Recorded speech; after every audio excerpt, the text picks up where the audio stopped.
მოგესალმებით, ხო, წერილი ნამდვილად კომიკური იყო, განსაკუთრებით აი რეპუტაციულ ნაწილში, რომელიც ეხება ბრიტანეთის რეპუტაციას, თუმცა რეალობა, რაშიც ჩვენ დღეს ვართ, პრინციპში საკმაოდ მოსალოდნელია, ჯერ კიდევ არჩევნებამდე პერიოდში, მე მახსოვს ამ ეთერში ჩვენ საუბრობდით არჩევნებამდე პერიოდში საკითხულ სანქციებზე, მათ შეიძლება რამდენი პიროვნება იყო დასამცირებელი, თუმცა თქვით, რომ მოსალოდნელი იყო თუ არ მოხდებოდა არჩევნების რაღაც დემოკრატიული ჩატარება და ხელისუფლების რაღაც კურსის ცვლილება, ეს ყველაფერი მოსალოდნელი იყო და საბოლოოდ მივით იქამდე სადაც დღეს ვართ.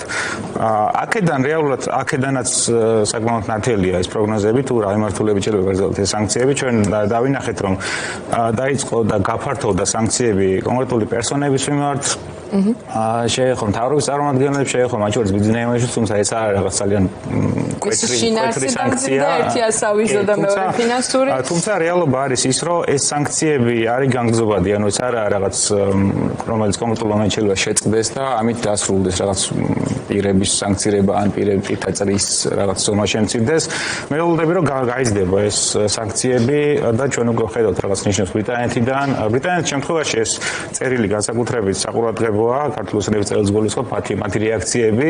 ნამდვილად იქიდან ბრიტანეთი და ასე ვთქვათ მის overseas ტერიტორიები რომელიც მოიცავს სხვადასხვა კუნძულს ოფშორულ ტერიტორიებს როგორც წესი არის ერთ-ერთი ძარმიშოვანი ადგილი დიდი აქტივების მქონე ადამიანების მათ შორის ივანიშვილისთვის საკუთარი კომპანიების რეგისტრაციისთვის საკუთარი აქტივების სხვადასხვა ოფშორულ ზონებში გადაანაწილებისთვის შესაბამისად მე არ გამიკვირდა რომ ასე მწარედ და მტკივნეულად შევხვდეთ და აღიქვეს მათ ეს მოსალოდნელი სანქციები ბრიტანეთიდან